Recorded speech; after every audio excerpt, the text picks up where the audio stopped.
Well, first things first, Danny, how are you? Yeah, good. Thank you. Absolutely. Very good to hear. Now, I want to start with something. Maybe it's just my perception, but it seems like you've been doing this for very many years, yet you always seem to have fresh energy. You always seem to be very excited, have fresh ideas. What do you attribute this consistency to? The fact that you still love it so much? Well, I guess so, yeah. I mean, this album is the byproduct of 3 years on the road. It was written before the pandemic. We were in the studio before the pandemic, which is lucky because it meant that we actually had our drummer physically there. And he laid the drums down before having to go back to the Czech Republic, because after that, it was lockdown, and even our Scottish compatriot Daniel couldn't get to the studio for at least 4 months. But the lockdown did provide us with a very relaxed studio environment, working literally half days. The weather was nice, and it was. When I say relaxed, it meant we could analyse the record as we went along. There were no deadlines as such. There was no one breathing down our necks saying, no, you've got to get it finished by next week, or, you got press to do then, you're going on tour. So that was really good mentally for the condition of the record and the condition of everybody involved with it, even if they were worried about when the fuck am I going to get in the country to finish it. Everybody's experiencing that, that problem globally. So we didn't feel sorry for ourselves. But yeah, this album was a byproduct, going full circle, to being on the road for literally 3 years, and those 3 years being like the busiest 3 years for touring of Cradle's career. After those 3 years of touring, did you need a break from it? I was actually on a bit of a roll, to be honest. Okay. When we came out, well, when I say came out of lockdown, obviously you slow down during lockdown, and I can't believe that I could get back to the way we were before. I was like, I'd be on tour and I'd come back for the weekend, I'd take someone out in London and I'd go clubbing, I'd come back, I'd go and do this, I'd visit these people, go back on tour. It just felt like, oh my goodness, like, how am I going to get, but it's like jumping in the stream and being swept away with the current. But slowly but surely, you're kind of, I'm getting back into that. We played Bloodstock a couple of weeks ago. I stayed somewhere else, and I've been a lot of places since then. I'm going to Russia actually on Thursday for a couple of weeks to stay with my girlfriend's parents at the beach. And then after that, it all goes crazy again. Press all the way up until an American tour that starts at the beginning of October. Yeah, and we've already got the next 2 years planned out, like pretty much show-wise already. So it's a case of mutate and surviving. Okay. Getting used to the way things were before. Maybe this is a silly question, but if we go back, and it can be when you first started out, and up until now, but what keeps you so interested? What is the attraction to what you do, to be as busy as you are? I don't know. I like experience. I like adventure. It's great meeting with people with similar dispositions. Bloodstock was a real eye-opener. There were so many people I knew who I'd worked with before, and it was such a pleasure to see each and everybody and how everybody was having fun. I think everybody realised, everybody realises that the pandemic is not what it took away, but, as in what everybody was craving for: bigger house, bigger car, more money for their work, more holidays, etc. Mm-hmm. But it gave everybody a sense of self-reflection and looking back at the past and saying, you know what, my life was pretty fucking good. I'm going to fight to keep it the way it was. I'm not really bothered if it goes any further. It was great as it was. A lot of people are thinking that, it could have all gone to shit. We could have lost everything. So that's kind of the feeling. I think that's the feeling generally among musicians. They're just glad to be out there, back on the stage, playing the music they love in front of the people they love. And that keeps you going enough. If not, if you don't even include all the inspiration that comes from the things you like, and the world around you. And I think, experience, and traveling and meeting people and, just undertaking bizarre situations and scenarios is inspiration enough. If we talk about inspiration, then, and you mentioned that this album had been written before the COVID thing happened. What were the initial bones for this album? Where was your mind at? Well, I guess having travelled the world countless times, you could see like the chaotic nature of it. It felt chaotic. It felt like something we were like spiraling out of control, and that was kind of the inspiration behind the record. I mean, I'm not just saying we had bad times. It was all great, but when you visit different places, you suddenly realize how small the world is and how full the world is, and you get a different picture, and it just felt like a little chaotic. And I mean, the album title itself, Existence Is Futile, it sounds very nihilistic. It sounds very depressing and very like bleak. And yeah, if we are spiraling out of control, yes, it would come across as being akin to that. But I think there's a glimmer of hope in the title, because it's basically saying, in my opinion, that, if there is no governing body, there is no purpose, we're just here because a happy accident, we're like breadcrumbs on a massive universe, that if that really is the case, then we should embrace life while we've got it. So it's an actual positive thing. I don't mean be selfish. I'm not saying like, okay, well, it gives a fuck about anybody else who follows us because, we're only going to be here. We're not going to be able to see their misery. I'm not saying that. I'm just saying to be positive with the life that's been bestowed upon you. Right. It's kind of well, because I think the Crowley quote was written down in the bio as well, which explains this a little bit. We all know where we're going to die, so we might as well indulge in life as much as possible. So is that kind of the extent of it? To even though it doesn't matter what we do, at least enjoy what we do then, because that's all there is. Yeah, I suppose it's a bit of a turnaround from a usual maxim where, but yeah, I think I think that serves its purpose. I think that you've got it right there. But I mean, that's not saying you don't indulge in all forms of art, in music and literature and film and, opera and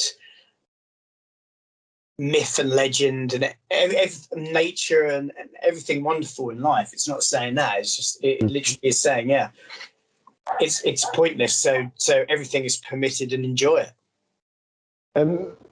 But there is still a notion of existential terror. I mean, there's a song with that title, but there is a sense of existential terror on the record. So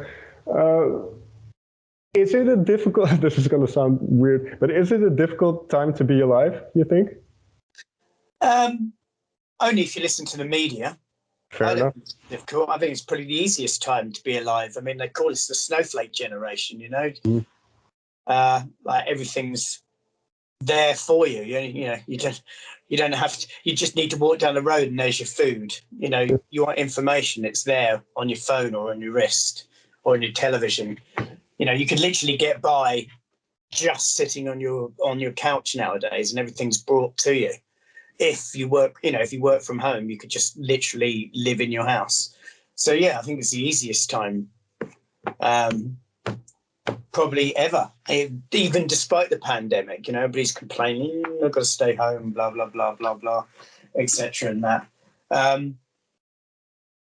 But yeah, you're right. The album is full of existential terror, about fear of the unknown, fear of death, the uncertainty of fate, certainty of fate in a massive cosmos that we don't fully understand yet. So I guess the meaningless of life, but also the search for a meaning, or vice versa, search for a life's meaning in the meaningless of life. The threat of imminent destruction, questioning of one's own beliefs and morals. But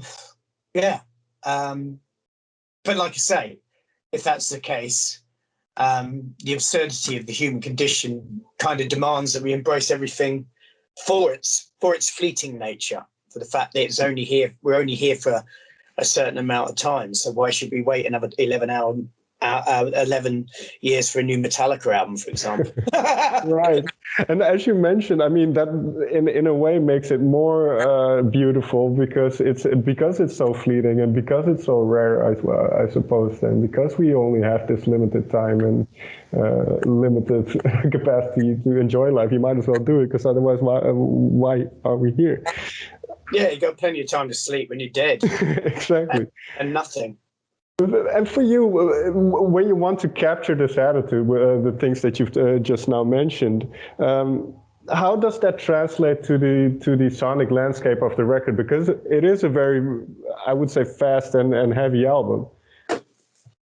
Well, that's a very hard question. Somebody else was asking me to describe the album, and I said, well, I really can't. That's your job. You're the listener. I'm just the provider. Well, shall I ask it a little bit differently then? For instance, if we take a song like "Crawling in Chaos," which talks about Apophis, the embodiment of chaos in Egyptian myth, I think. How do you capture that sonically? Well, we wanted to, having come off 3 years of being on the road, we wanted to make the album as live as possible, as much as we could, replicating how we sound on the stage, but bring it to a record. And we didn't want to overburden it or saturate it with too many keyboards or too many overdubs of any sort, be it vocal, guitars, or orchestration. We wanted to make it sound very live, and less is more, really. I mean, if you're going to write like 20 parts and they're all conflicting, you're not going to hear those 20 parts. There's pointless even having them there.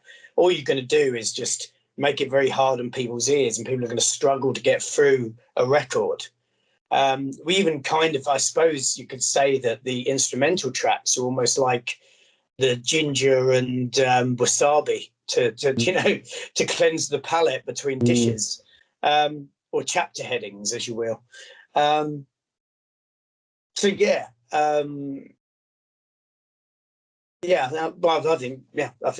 that's a good answer. Well, in that sense, because as you were working on this album, did it feel like, well, how should I phrase this? Was it an organic way in which kind of the songs came together sonically, and how because they all seem to fit very well together as well in terms of dynamics and then the way the album is sequenced? Yeah, I mean, they serve, like I said, as chapter headings. They kind of set the mood, set the pace, refresh the ears, build it up toward the next. What would it be? I only listened to the album with the extra tracks, so that's how it was written. Right. Although saying that, Sisters of the Mist, which is a bonus track, and is the actual culmination of Her Ghost in the Fog trilogy. Right. So Her Ghost in the Fog, on Amphetamine, there was a song called Her Swan Song for a Raven, which was the second part. And Sisters of the Mist is the culmination. And therefore features Doug Bradley. I mean, Doug Bradley also features on the album Suffer Dominion and a little bit in Us Dark Invincible. But yeah, I see the album as this great thing, but with a small partition, I guess. So for free, I guess they serve as chapter headings for the next 3 songs. Right. And as I described before, I just think it works in context of atmosphere and relief.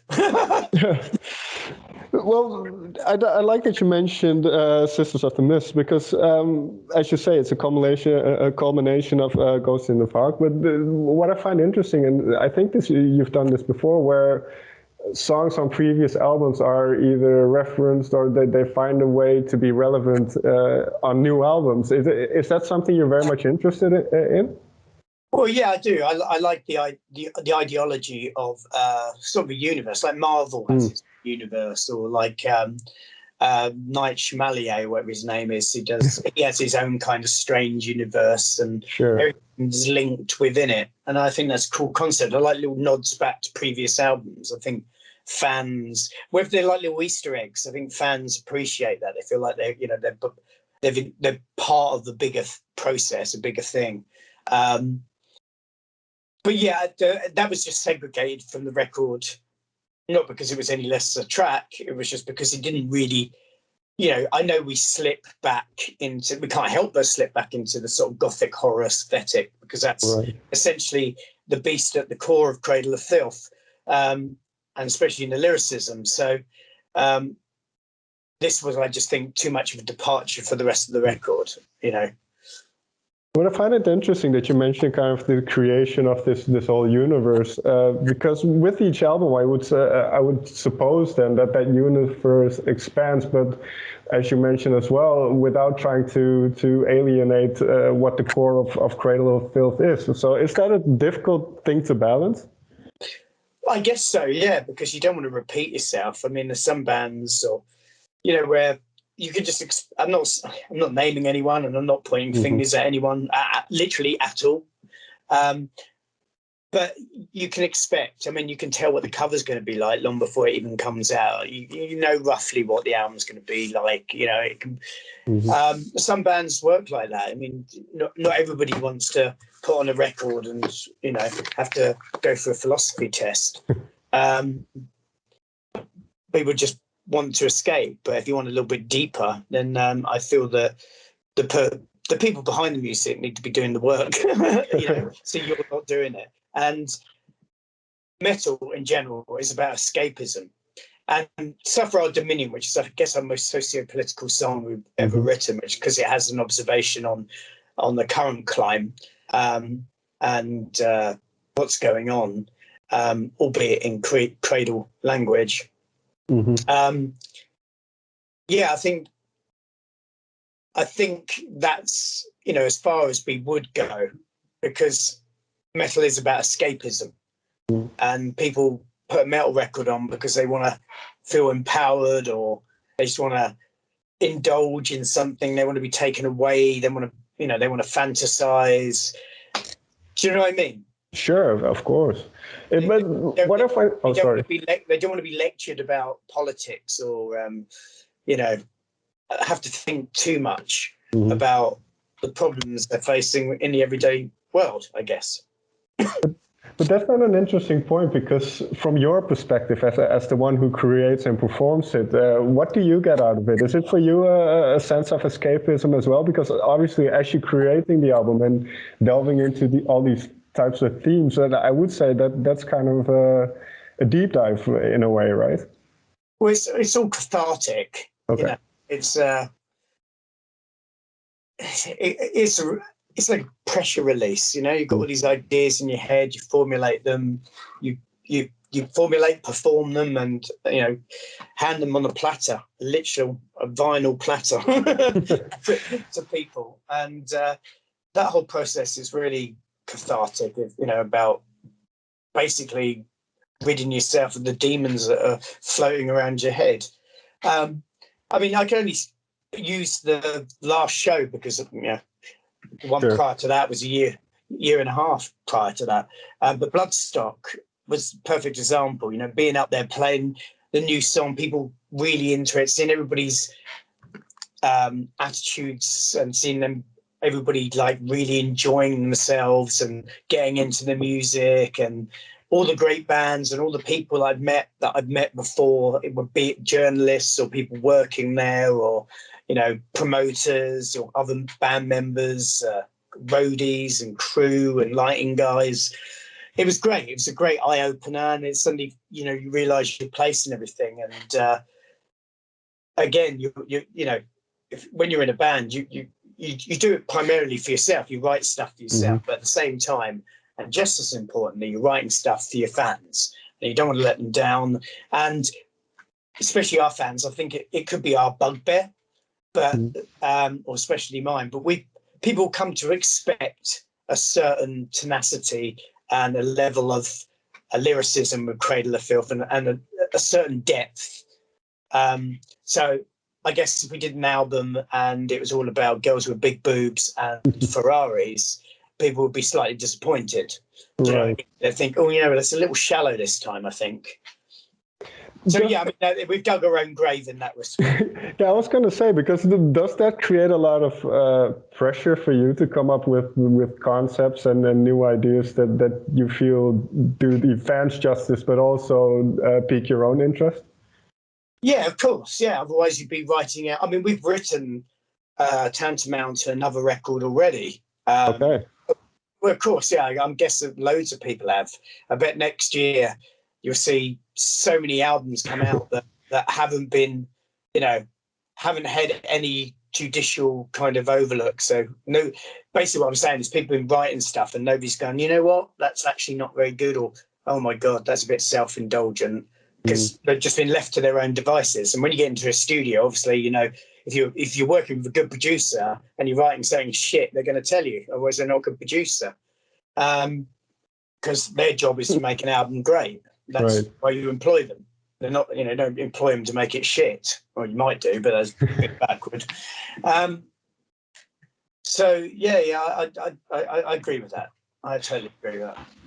And finally, then, you mentioned the creative process and the performance process being cathartic. Now, is there one song then that ended up on the album that felt like a purge for you, or something that you had to get out, or that you really wanted to get out? I guess How Many Tears to Nurture a Rose. Okay.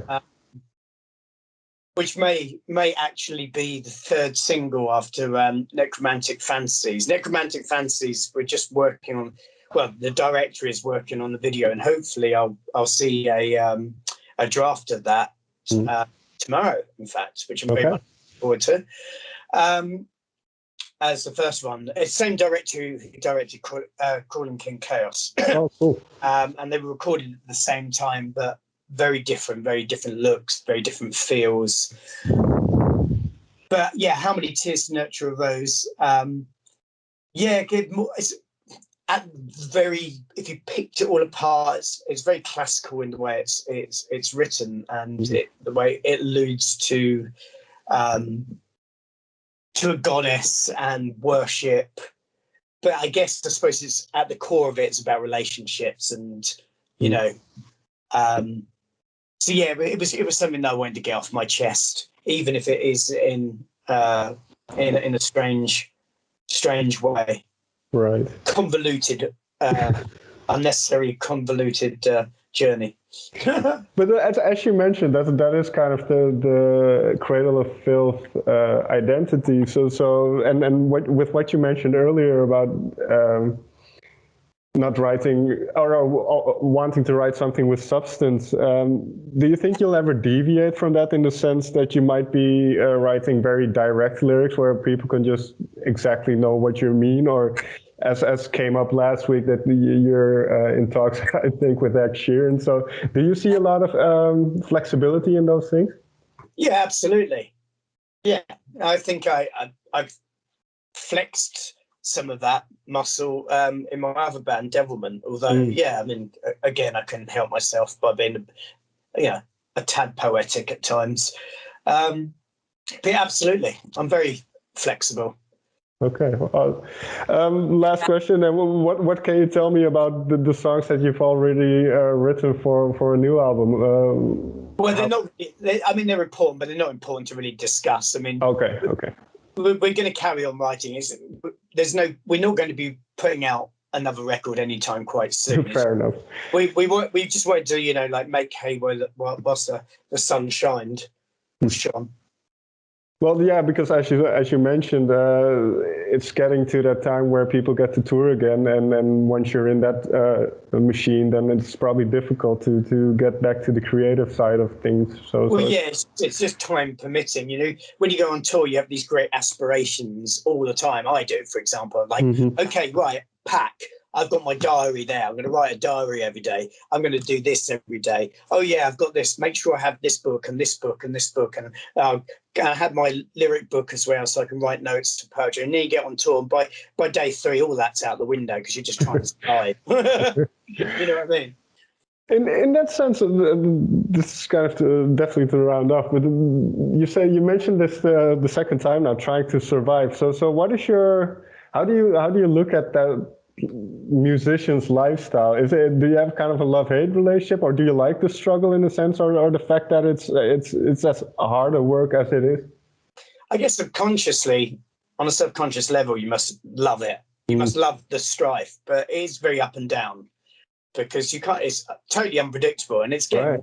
It's obviously there's more bands, then there's less outlets, and to actually, like make a living. And if digital platforms and the fact that people don't pay for music anymore leads bands to tour more, then there's more bands out there, so there's more competition, less places to play, less people to play to, because obviously people can't afford to go to everything.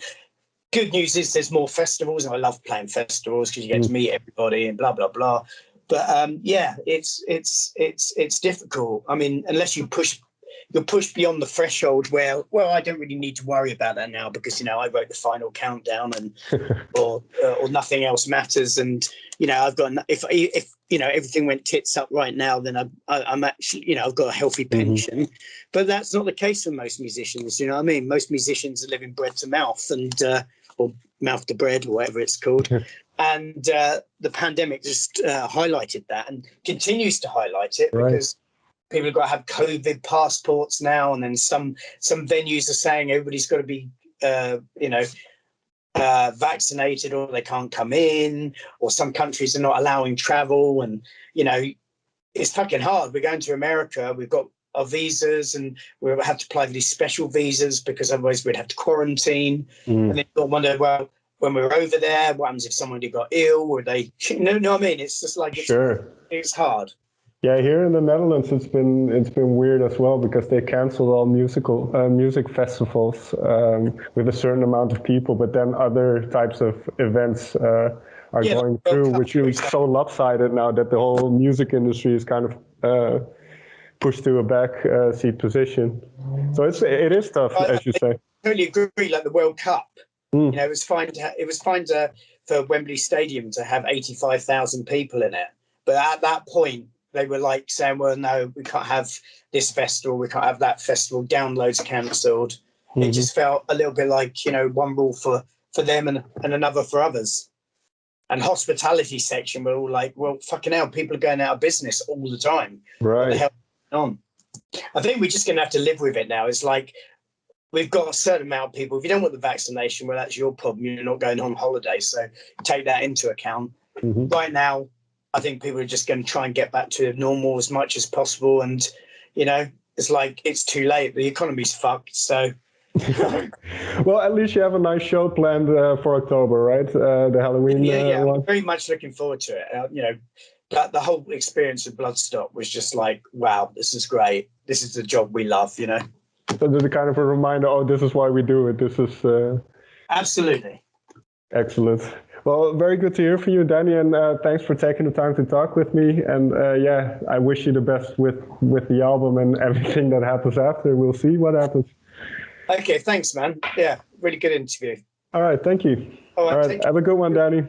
Thank you.